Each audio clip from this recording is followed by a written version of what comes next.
नमस्कार दोस्तों, triple C and O level में सबसे ज़्यादा क्वेश्चन पूछने जाने वाला यही टॉपिक है जिसको बोलते हैं इंटरनेट और इंट्रानेट में क्या अंतर होता है। ठीक है, ARPANET कहाँ से आया और किस तरीके से आपका जनरेट हुआ, और कुछ बेसिक टर्मिनोलॉजी जैसे www का क्या रोल होता है हमारे वेबसाइट में, या URL होता क्या है, किस तरीके से हम URL को जानेंगे या उसके विचार करेंगे, किस तरीके से हम आखिर URL बनाया किस लिए जाता है। साथ ही साथ उसमें आपको ये भी पता होना चाहिए कि सर्वर का क्या रोल होता है और सर्च इंजन पे हम अलग अलग वेबसाइट को कैसे सर्च करते हैं, और ये सारा प्रोग्राम हमारा कौन हैंडल करता है। जब भी कोई मैं वेबसाइट बनाता हूं तो उसमें HTML का क्या रोल होता है, जिसके माध्यम से मैं वेबसाइट बनाऊंगा, उसमें डोमेन में क्या रोल होता है और कैसे वो एक्सेस होता है। जब भी मैं कोई नेट मुझे चलाना हो तो उसमें ब्राउज़र की ज़रूरत ही क्यों पड़ती है, जो कि आपको जब भी कहीं फेसबुक लॉगिन करना हुआ या कुकीज़ लॉगिन करना हुआ, जैसे आपको मैं ये कह दूं कोई वेबसाइट पे आप जाओ तो आपका पर्सनल डेटा भी वहाँ पे सेव करता है with the help of cookies, और ISP का क्या रोल होता है, ये सारा चीज़ें आज आप इस वीडियो में बहुत अच्छे से सीखोगे।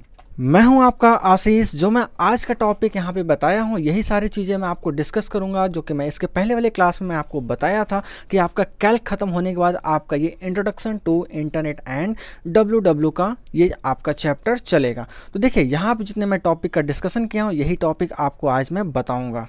समय न गंवाते हुए आइए वीडियो को स्टार्ट करते हैं। इंटरनेट और इंट्रानेट में क्या अंतर होता है और ARPANET क्या होता है, इसके बारे में जानते हैं। तो आपको ये पता होना चाहिए, आज का जो दुनिया है बहुत ज़्यादा क्या ग्लोबल हो चुका है। हर चीज़ें, कोई भी आइटम कहीं से भी आप एक्सेस कर सकते हो, या कोई भी इंफॉर्मेशन आप कहीं से भी एक्सेस कर सकते हो with the help of computer network. इसी की मदद से आप क्या कोई भी इंफॉर्मेशन कहीं भी पूरे वर्ल्ड में बैठे रहोगे, कहीं भी आप क्या वर्ल्ड वाइड वेब के ज़रिए आप एक्सेस कर सकते हो, जिसमें आपका TCP एंड IP का रोल बहुत अच्छे से यहाँ पे अदा होता है। ठीक है, जब भी आप कहीं इंफॉर्मेशन आपको शेयर करना हुआ तो आपने क्या करते हो, अपने PC से आप एक्सेस करते हो। अब आपको वहाँ पे ज़रूरत पड़ेगी ढेर सारे कनेक्शन की। जब कनेक्शन रहेगा तभी आपका क्या कोई भी इंफॉर्मेशन को आप एक्सेस कर सकते हो। जैसे कि आप कोई भी इंफॉर्मेशन को एक्सेस करना, या किसी से कम्युनिकेट करना ग्लोबली या पर्सनली, ठीक है, या कोई भी प्रोडक्ट वगैरह क्या सर्विस प्रोवाइड करना, या उसको बाई करना, सेल करना, या ढेर सारे आपके क्या रिसोर्सेज को शेयर करना, ये सब कुछ आपका क्या एक इंटरनेट का जरिया है। या शॉर्ट लैंग्वेज में आप कह सकते हो, इंटरनेट एक आपका ऐसा प्रोसेस है जिसके ज़रिए आप अपना कम समय में इंफॉर्मेशन को शेयर कर सकते हो, या इंफॉर्मेशन को एक्सेप्ट कर सकते हो कहीं भी।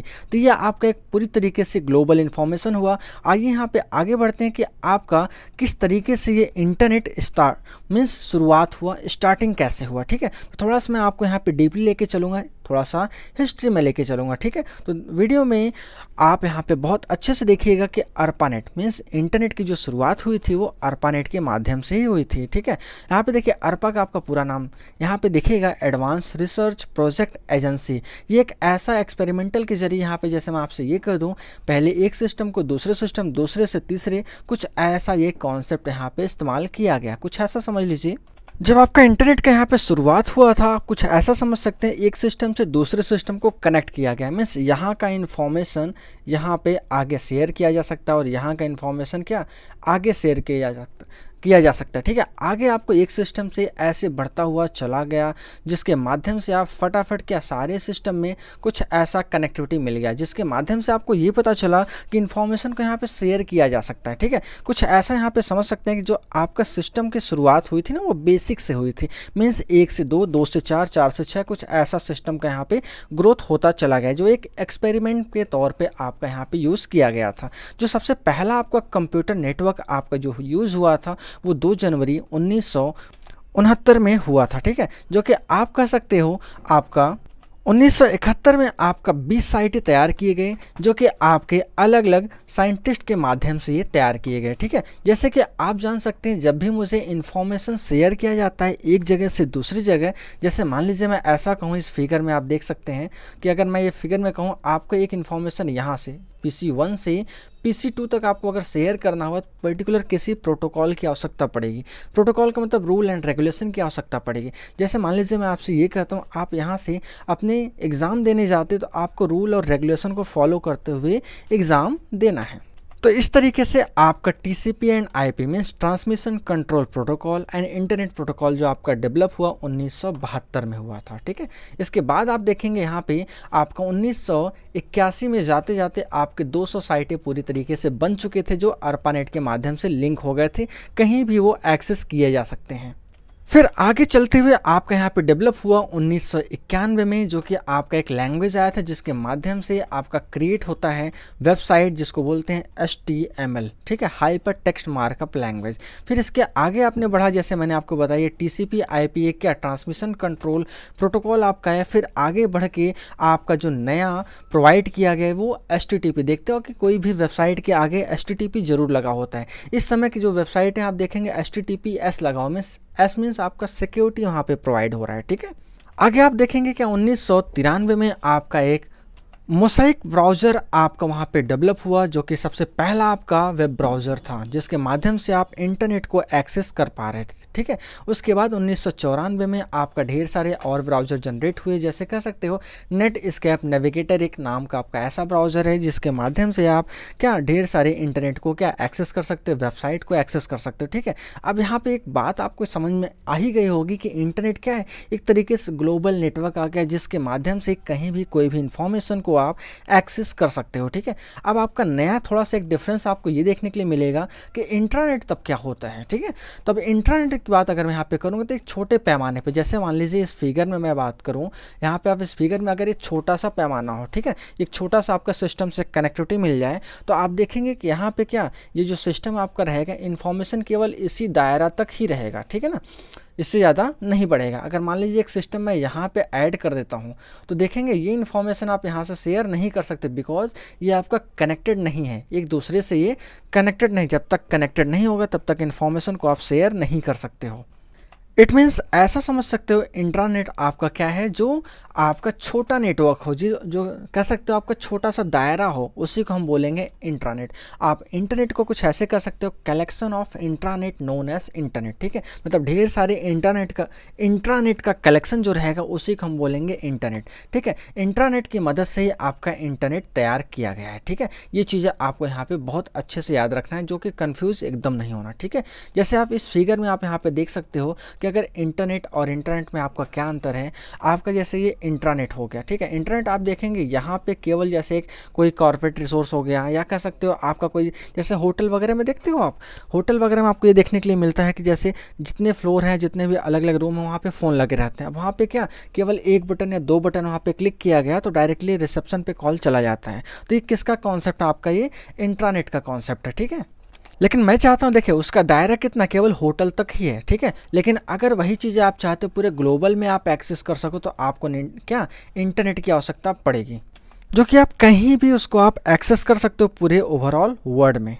आइए नेक्स्ट समझते हैं कि आपके कुछ बेसिक टर्मिनोलॉजी है कि जो इंटरनेट को यूज़ करने में या इंटरनेट को चलाने में मदद करता है। सबसे पहला आपको यहाँ पे देखने के लिए मिलेगा वर्ल्ड वाइड वेब, मतलब दुनिया का सबसे बड़ा एक ऐसा जाल जो कोई भी डेटा को कहीं से भी आप एक्सेस कर सकते हो। जैसे मान लीजिए मेरा एक वेबसाइट है nailitbechu.com, वो आप अपने वाराणसी से एक्सेस करिए या जयपुर से एक्सेस करिए या दुबई से एक्सेस करिए या कजाकिस्तान से एक्सेस करिए, इसमें कोई प्रॉब्लम नहीं है, ठीक है। क्यों? क्योंकि आपका वो वर्ल्ड वाइड वेब है, मतलब दुनिया का सबसे बड़ा जाल के जरिए वो कनेक्टेड किया गया है, आप उसको कहीं भी एक्सेस कर सकते हो कोई भी, ठीक है। अब देखिए यहाँ पर यही प्रोसेस कहलाता है आपका क्या वर्ल्ड वाइड वेब का कॉन्सेप्ट। वेब मतलब आपको पता ही होगा कि जाल होता है, ठीक है, जैसे मकड़ी का जाल आप देखते हो कि कहीं भी वो क्या मूव कर सकती है, ठीक वैसे ही आपका क्या ये www है, ठीक है, इसको आप कहीं भी से आप कोई भी वेबसाइट को एक्सेस कर लेते हो, वही कहलाता है www। नेक्स्ट आपको यहाँ पे देखने के लिए मिलेगा यूआरएल का मतलब होता है क्या यूनिफॉर्म रिसोर्स लोकेटर, पर्टिकुलर कोई भी वेबसाइट का या किसी भी पेज का एक मैं ऐसा लोकेशन मैं दे दूँ, जैसे देखिए ये यूआरएल है, ठीक है, मैं कोई भी फाइल को अगर एक्सेस करना चाहता हूँ ना तो उसका यूआरएल से ही मुझे पता चलेगा कि उसका एग्जैक्ट लोकेशन क्या है। जैसे मैं आपसे कहूँ कि आपका पता क्या है या आप कहाँ रहते हो, तो आपका पूरा एड्रेस ही कहलाएगा यूआरएल, ठीक है। आप ये समझ लीजिएगा, इसमें कन्फ्यूज एकदम मत होइए। जैसे कि आपको पता होगा कोई लिंक आपको शेयर किया, अगर उसमें में से कोई भी पॉइंट या डॉट अगर इरेज कर दीजिए ना, तो वहाँ पे आप देखेंगे लिंक ओपन नहीं होगा। ठीक, आपका क्यों? क्योंकि यूआरएल में आपका क्या प्रॉब्लम आ गया। जैसे मैं आपसे ये कह दूँ, आपके घर पे एक लेटर मुझे पहुँचाना है, अब मैं एड्रेस मिसिंग कर दूँ, थोड़ा सा कुछ उसमें गड़बड़ कर दूँ, तो क्या वो लेटर आपको मिल पाएगा? ऐसा बिल्कुल नहीं होगा, लेटर आपको नहीं मिल पाएगा, क्योंकि कन्फ्यूज़न हो जाएगा किस तरीके से वो वहाँ पे कौन सा पर्सन है या किसको मुझे देना है। अगर लेटर या एड्रेस में कुछ मैं मिसिंग करता हूँ तो आपको ऐसा सिचुएशन देखने के लिए मिलेगा। तो इसी को हम बोलेंगे यूआरएल में से एक कंप्लीट एड्रेस होता है पर्टिकुलर किसी फाइल या अलग अलग पेज का। ठीक है, अब आगे देखिए सर्वर क्या होता है, सर्वर का क्या रोल होता है। मीन्स जब भी मैं कोई भी इंफॉर्मेशन को स्टोर करना चाहता हूँ, ठीक है, या सर्व करना चाहता हूँ, तो मुझे क्या सर्वर की आवश्यकता पड़ेगी। मतलब मैं चाहता हूँ जैसे कि आप मान लीजिए खाना अगर बना लीजिए, अब खाना बनाने के बाद आपको क्या 10 या 1000 लोगों को क्या सर्व करना है। मीन्स सर्व करना, तो आपको सर्विस देने के लिए कोई पर्सन चाहिए ना, जिसके माध्यम से सबको क्या परोस सकें या सबके क्या थाली में खाना को क्या सर्व कर सकें। तो वही चीज़ें आपको क्या यहाँ पे सर्वर की आवश्यकता पड़ेगी। तो सर्वर भी एक प्रकार का कंप्यूटर होता है जो प्रोवाइड करता है क्या, दूसरे कंप्यूटर को क्या प्रोवाइड करेगा, वो सर्विस प्रोवाइड करेगा, जिसके माध्यम से किसको क्या चाहिए या कौन सा डेटा वो मांग रहा है, तो वही आपका एक सर्वर कहलाता है। ठीक है, नेक्स्ट आपको यहाँ पे देखने के लिए मिलेगा सर्च इंजन। सर्च इंजन है क्या? सर्च इंजन एक क्या वेब पेज है जिसके माध्यम से ढेर सारे कंटेंट को आप सर्च कर सकते हो। जैसे कि आप यहाँ पे देख पा रहे हो ढेर सारे यहाँ पे सर्च इंजन है, मैंने नाम भी यहाँ पे देखिए पूरा लिख दिया, जैसे गूगल हो गया, बिंग हो गया, याहू हो गया। ठीक है, ये आपके क्या पूरे सर्च इंजन है। इसके साथ साथ और भी ढेर सारे सर्च इंजन होते हैं, लेकिन टॉप मोस्ट पे आपका कुछ इतने सर्च इंजन हैं जो इस्तेमाल किए जाते हैं और आपके एग्ज़ाम में बहुत अच्छे से इससे क्वेश्चन भी जनरेट किए जा सकते हैं। तो आप ये नाम जरूर पढ़ लीजिएगा, क्योंकि ऑप्शनल क्वेश्चन में बहुत अच्छे से ये आपका क्या पूछा जाता है। ठीक है, आप सिंपल भाषा में कह सकते हो, अगर सर्च इंजन नहीं होता ना तो मैं कोई भी वेबसाइट को सर्च नहीं कर पाता। जैसे आप गूगल पे डालते हो ना कोई भी इंफॉर्मेशन, जैसे मान लीजिए आपको कौन कौन सी वैकेंसी निकली है या किसी का फ़ोटो चाहिए, ठीक है, एक्टर एक्ट्रेस का, या मान लीजिए आपको किसी का हिस्ट्री जानना है जो क्या आपके फेमस हैं, ठीक है, उसके बारे में अगर आप जानना चाहते हो तो आप देखो सर्च इंजन पे नाम डालो, देखो तुरंत आ जाते हैं। तो ये सर्चिंग का ही कमाल है। मीन्स सर्च इंजन में वो सारा चीज़ डाला जाता है जिसके माध्यम से वहाँ पे आप सर्च करते हो। जैसे लाइब्रेरी समझ लेते हो, वहाँ पे आपको अगर बुक लेना है तो आप सर्च कहाँ करोगे, लाइब्रेरी में जाके सर्च करोगे ना। तो ठीक वैसे आपका क्या लाइब्रेरी क्या होगा, एक आपका कलेक्शन ऑफ बुक हो गया। तो ठीक वैसे आपका सर्च इंजन क्या हो गया, कलेक्शन ऑफ वेबसाइट हो जाएगा, जिसके माध्यम से आप अलग अलग चीज़ों को एक्सेस कर सकते हो। नेक्स्ट यहाँ पे देखिए आईएसपी का क्या रोल होता है। तो आईएसपी के बगैर आप कोई भी डेटा को एक जगह से दूसरी जगह क्या भेजने ना भेज सकते हो ना एक्सेस कर सकते हो। मतलब आईएसपी आपको वो सर्विस प्रोवाइड करता है जिसके माध्यम से आप अपने डेटा को या कोई भी चीज़ों को आप एक्सेस करते हो। जैसे मान लीजिए मैं आपसे ये कहूँ कि आपको लेटर अगर भेजना है मुंबई या कलकत्ता, ठीक है, तो आपको क्या चाहिए, आपको डाक की आवश्यकता पड़ेगी। तो आपका वहाँ पे आईएसपी क्या है, एक तरीके से मैन पावर का काम करेगा जो आपके डेटा को यहाँ से वहाँ पहुँचाना या कनेक्टिविटी प्रदान कर रहा है। ठीक है, वही काम करता है आपका आईएसपी। ये आईएसपी जो आपका होगा ना वो आप खुद यहाँ पे क्या खुद से जनरेट भी कर सकते हो, जैसे क्या नॉन प्रॉफिट या कोई ऑर्गेनाइजेशन वाले जनरेट करते हैं, ठीक है, या गवर्नमेंट भी आपका जनरेट होता है, या आप कह सकते हो कि अलग अलग एक कमर्शियल पर्पस के लिए जनरेट किया जाता है। अब ये क्यों करेंगे, क्योंकि मुझे क्या अलग अलग डेटा को यूज़ करना है, पार्टिसिपेट करना है, क्या इंटरनेट में एक्सेस करना है। मीन्स इंटरनेट से मुझे अगर डेटा को एक्सेस करना है तो वहाँ पे मैं अपना कनेक्शन भेजूंगा ना। जैसे मान लीजिए मुझे कोई सामान को एक्सेस करना, मैं अपना हाथ बढ़ाऊंगा, अगर मेरे पास हाथ ही ना हो तो मैं वो सामान को कैसे ले पाऊँगा। तो ठीक वही काम आपका क्या होगा, ये आईएसपी का काम होगा। जब भी मुझे डेटा को लेना हो क्या इंटरनेट से, तो वहाँ से मुझे क्या आईएसपी की आवश्यकता पड़ेगी। ठीक है, नेक्स्ट आप यहाँ पर समझिएगा कुकीज़। मीन्स जब भी आप जैसे फेसबुक लॉगिन करते हो, ट्विटर लॉगिन करते हो, ठीक है ना, इंस्टाग्राम लॉगिन करते हो, या अलग अलग वेबसाइट पे अपना जैसे पोर्टल लॉगिन करते हो, जैसे तुरंत आपसे पूछता है ना कि आप ये यूज़र आईडी पासवर्ड सेव करना चाहते हो, बस वही आपका कुकीज़ है। बात समझ रहे हैं ना, वही चीज़ें आपका कुकीज़ है कि आपका कोई भी इंफॉर्मेशन मीन्स आप फ्यूचर रेफरेंस के लिए आप ये जान रखना चाहते हो क्या कि आप उस डेटा में दोबारा यूज़र आईडी पासवर्ड आपको डालना ना पड़े और आपका वो इन्फॉर्मेशन खुल जाए। ठीक है, वो लॉगिन या यूज़र आईडी आपका खुल जाए। तो इसी को तो हम बोलेंगे कुकीज़, जिसके माध्यम से आप क्या बहुत चीज़ें एक्सेस भी कर सकते हो। जैसे कोई वेबसाइट पर विजिट को देखो तुरंत वो बोलेगा ये कुकीज़ आपको ओके करना है। ठीक है, या ये कह सकते हो क्या एक ऑफ़र के तरीके से रहता है, आप चाहो ओके करो चाहे नहीं ओपन करो। ठीक है, तो यही चीज़ें आपको जैसे लॉगिन आईडी, पासवर्ड या कुछ आपके पर्सनल इन्फॉर्मेशन को सेव करके रखता है ये कुकीज़। ये ब्राउज़र का एक फीचर होता है, ठीक है। आप कहोगे ब्राउज़र क्या है, तो ब्राउज़र एक आपका एप्लीकेशन सॉफ्टवेयर है जिसके माध्यम से आप इंटरनेट को चला सकते हो, ठीक है। जैसे आपका क्या एक ऐसा सॉफ्टवेयर जिसके माध्यम से आप इंटरनेट चलाते हो, जैसे UC browser, Google Chrome, opera mini, ठीक है ना। तो देखिए ये सारे आपके क्या अलग अलग ब्राउज़र हैं, जैसे मोजिला फायरफॉक्स, ठीक है। मैक्सिमम सभी लोग क्या यूज़ करते हो, गूगल क्रोम यूज़ करते हो, या आईफोन वाले क्या यूज़ करते हो, सफारी वगैरह यूज़ करते हो, ठीक है। तो ये सारे जो ब्राउज़र है ना आपको बहुत बेनिफिट देने वाले हैं।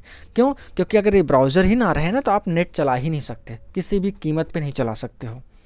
तो यहाँ पे आपको ये पता चल गया होगा कि ब्राउज़र का क्या रोल होता है। अगर आपके मोबाइल में ब्राउज़र को मैं डिलीट कर दूँ ना तो आप कोई भी नेट चला ही नहीं सकते। देखिए आगे आपका डोमेन नेम। डोमेन नेम होता क्या है, जब भी मैं कोई वेबसाइट बनाता हूँ ना तो उसको मैं किस तरीके से बुलाऊँगा, उसका नाम क्या होगा, उसी को हम बोलेंगे भाई डोमेन, ठीक है। जैसे मान लीजिए मेरा एक वेबसाइट है NiletVHO, तो उसका नाम क्या है, उस वेबसाइट को मैं एक नाम क्या दूंगा, वही नाम हमारा कहलाएगा डोमेन। अगर उसी को मैं नंबर के फॉर्म में कर दूं तो वही हमारा कहलाएगा IP, ठीक है। तो यहाँ पे आपको वो पता चल जाएगा, इस डोमेन से ही पता चलता है कि हमारा वेबसाइट किस पर्पस के लिए बनाया गया है। कॉम रहेगा तो कॉमर्शियल, इन रहेगा तो इंडिया, ORG रहेगा तो ऑर्गेनाइजेशन, GOV रहेगा तो गवर्नमेंट, नेट रहेगा तो नेटवर्क, ठीक है। EDU रहेगा तो एजुकेशनल वेबसाइट आपका, और AMIL रहेगा तो मिलिट्री का वेबसाइट आपका तैयार किया जाता है। आपको ये मैं ब्रीफ में थोड़ा सा समझा रहा हूँ क्योंकि आगे चल के इसमें पूरा एक एक डीपली आपका दिया गया है। आप वीडियो को लास्ट तक देखेंगे और साथ ही साथ अलग अलग जो भी लेक्चर मैं लेता हूँ उसको आप देखोगे तो आपको ये क्या डोमेन वगैरह या जितने भी टॉपिक मैं ले रहा हूँ बहुत अच्छे से समझ में आ जाएगा।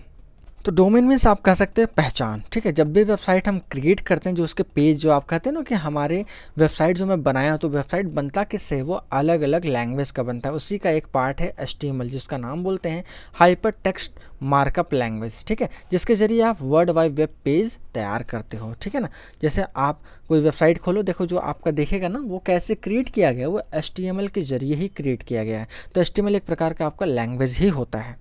तो ये सारे टॉपिक मैं आपके साथ बहुत अच्छे से डिस्कस किया हूँ। उम्मीद करता हूँ कि आपको बहुत अच्छे से समझ में आया होगा, ठीक है, जिससे आपको CCC और O लेवल में बहुत अच्छे मार्क्स पा सकते हो, क्योंकि हर सबकी ख्वाहिश होती है कि मैं बहुत अच्छा मार्क्स गेन करूँ, ठीक है। तो ये टॉपिक आप अच्छे से देखिएगा, साथ ही साथ हमारे वेबसाइट पे विजिट करके इस पर टेस्ट पेपर जो मैं बनाया हूँ वो भी आप प्रैक्टिस कर सकते हैं, जिसके माध्यम से आपको और अच्छा प्रोग्रेस मिलेगा। क्योंकि आप अगर कोई चीज़ पढ़ते हो, अगर उसका ये पता चल जाएगा कि मैं किस तरीके से इसका प्रिपरेशन करूं या इसके एग्ज़ाम किस तरीके से लिए जाएंगे, ये आपको पता होना बहुत ज़्यादा ज़रूरी है। मिलते हैं अगले वीडियो में, तब तक के लिए बहुत बहुत धन्यवाद नए टॉपिक के साथ।